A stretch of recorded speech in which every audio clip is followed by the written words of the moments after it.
तमेव लोकशङ्करं नमामि शङ्करं गुरुं नमामि शङ्करं गुरुं नमामि शङ्करं गुरुं.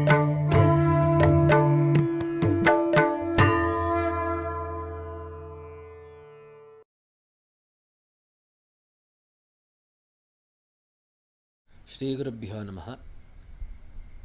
जय जय चिन्मुद्रकरे जय जय शृङ्गाद्रिविहरणव्यग्रे जय जय पद्मजजाये जय जय जगदम्ब शारदे सदये सदाशिवसमारम्भां शङ्कराचार्यमध्यमाम् अस्मदाचार्यपर्यन्तां वन्दे गुरुपरम्पराम्.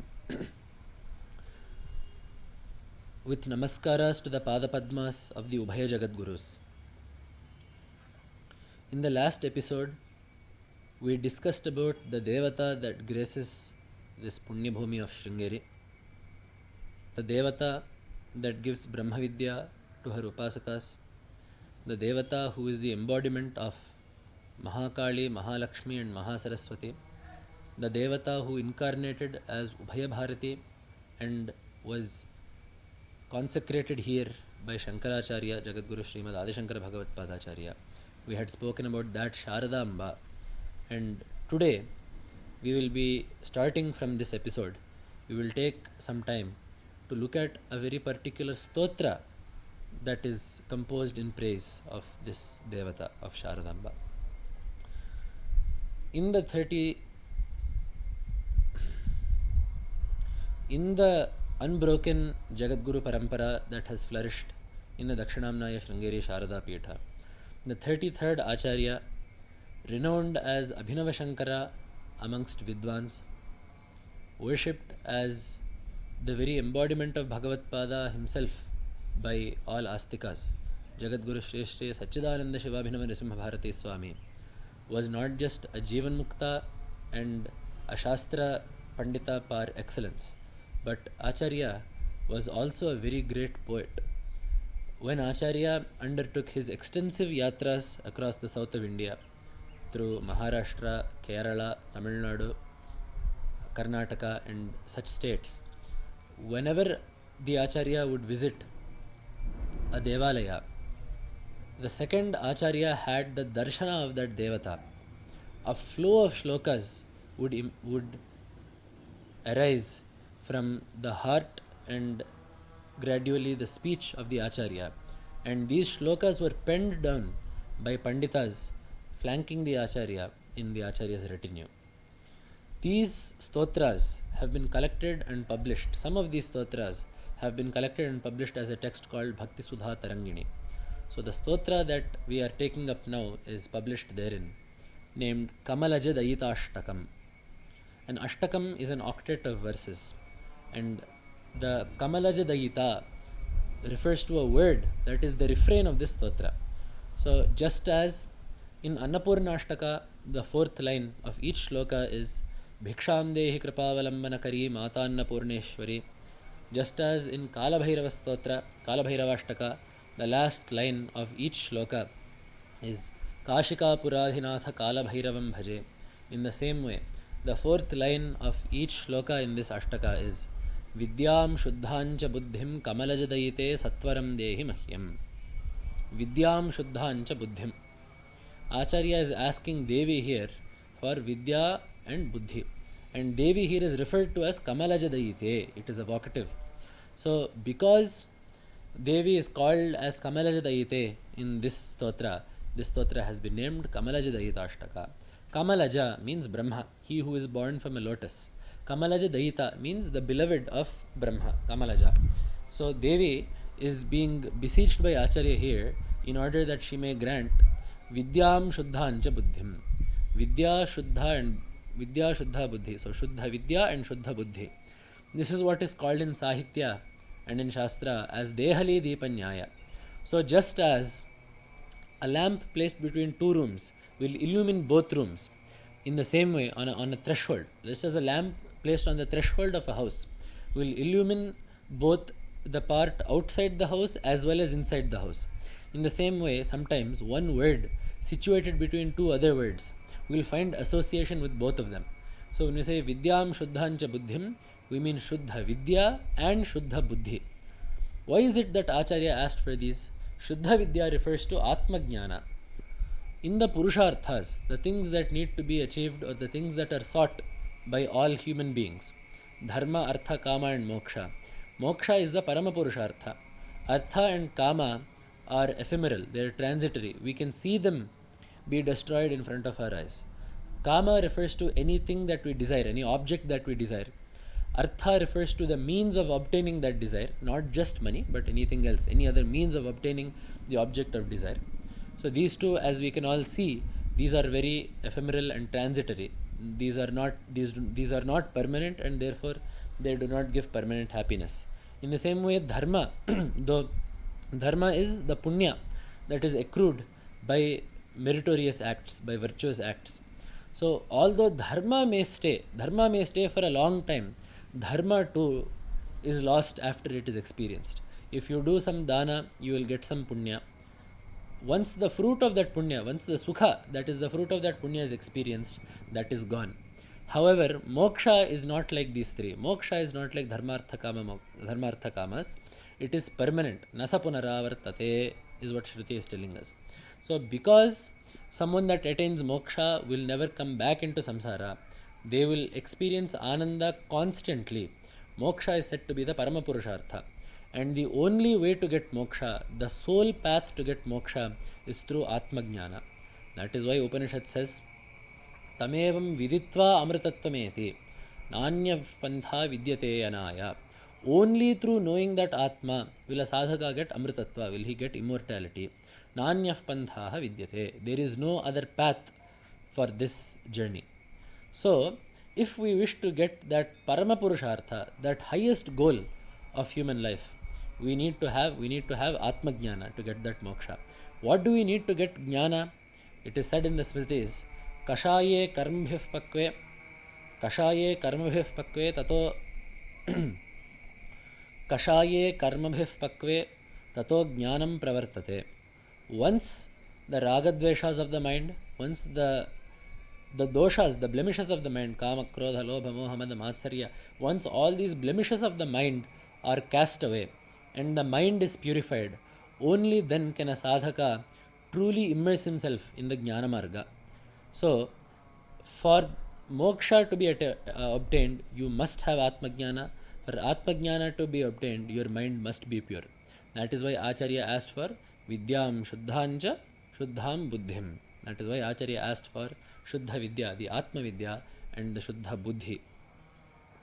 In this way, Acharya commences the stotra, Shrungakshmabhrin nivase, Shuka Mukha Munibhis Sevyamanangri Padme, Swangachaya Vidhotamritakara Suraradvahane, Vaksavitri, Shambhu Srinatha Mukhyamaravara Nikarair Modataf Pujyamane, Vidyam Shuddhancha Buddhim, Kamalajadayite Satvaram Dehi Mahyam.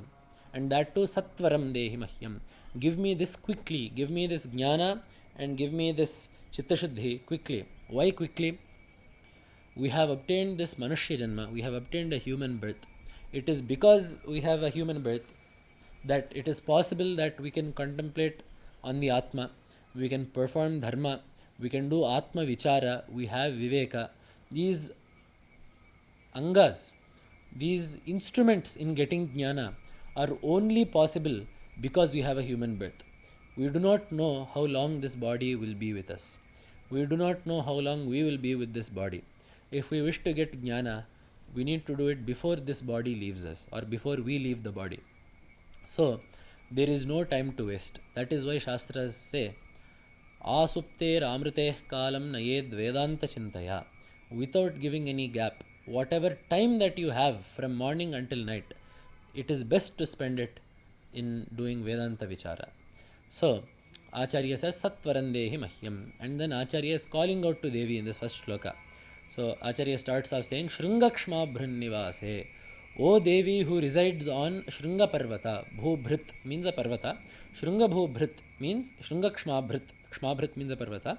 Shrungakshmabhrit means Shrunga Parvata, Shrungagiri. O Devata, O Devi who resides on Shrungagiri. Shuka Mukha Munibhis Sevyamana Anghri Padme. O Devata, who is worshipped, whose Pada Padmas are worshipped by rishis such as Shuka Maharshi. Why did Acharya take up Shuka Maharshi here out of the many Maharshis that we have in Sanatana Dharma? Shuka Maharshi is first and foremost a Jnani of the highest order.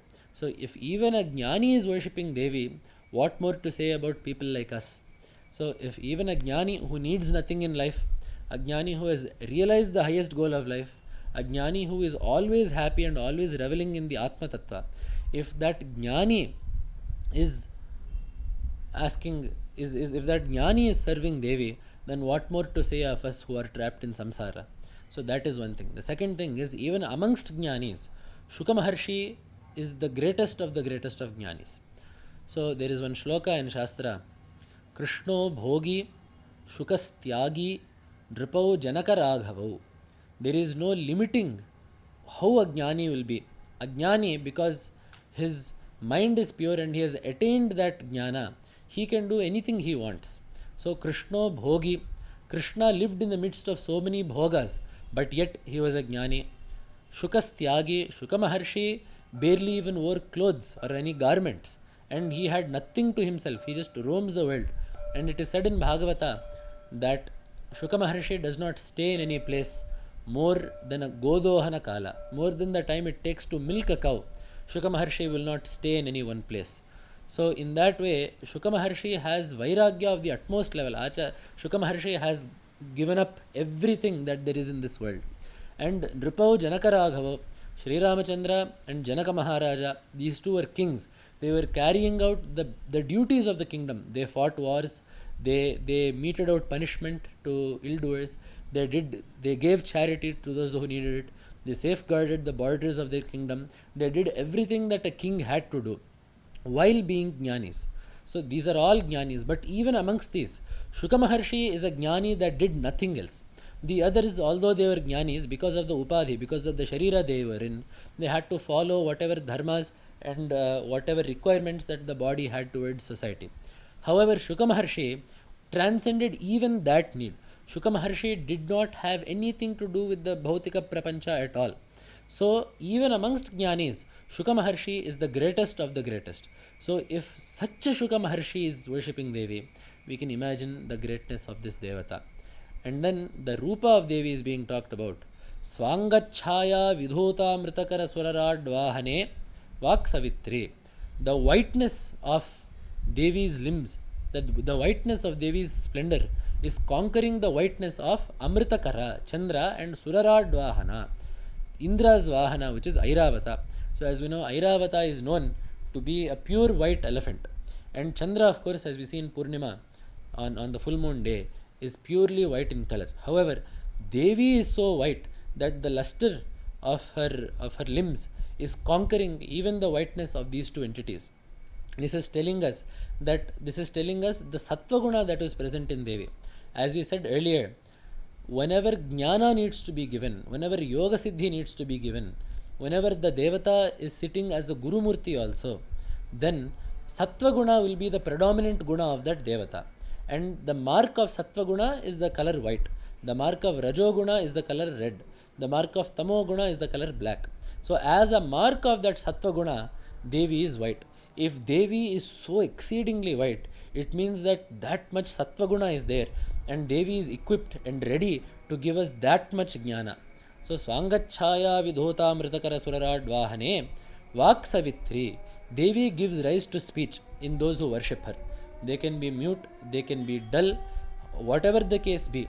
If they truly worship Devi wholeheartedly, they will be given that Jnana, and they will be given Vak, they will be given speech of the highest order. They will become great orators, they will become great Panditas, they will become great Vidwans. So that is the nature of Devi, Vak Savitri. And who else is worshipping Devi? Shambhu Srinatha Mukhyamaravara Nikarair Modataf Pujyamane. Devi is being worshipped happily by the greatest of Devatas. Amaravara is being worshipped by the greatest of Devatas, such as Shambhu and Srinatha. Shiva and Vishnu themselves are coming to worship Devi. Then what more to say of Rishis, and what more to say of Manushyas? So, O Devi, who is endowed with such glory. Vidyam Shuddhancha Buddhim. Please give me that Shuddha Vidya and Shuddha Buddhi. Kamalajadayite, O beloved of Brahma, Sattvaram Dehi Mahyam. So thus Acharya has started the stotra with a quick bird's eye view of where Devi is located, who is worshipping her, the nature of her upasakas, then the way that Devi has taken form, the purpose for which Devi has taken form, and in the same way, the glory of Devi, how all the devatas are worshipping her. In the next shloka, Acharya describes how Devi came to be in Sringeri. We will talk about that in the next episode. Namah Shankaraya. Namami शङ्करं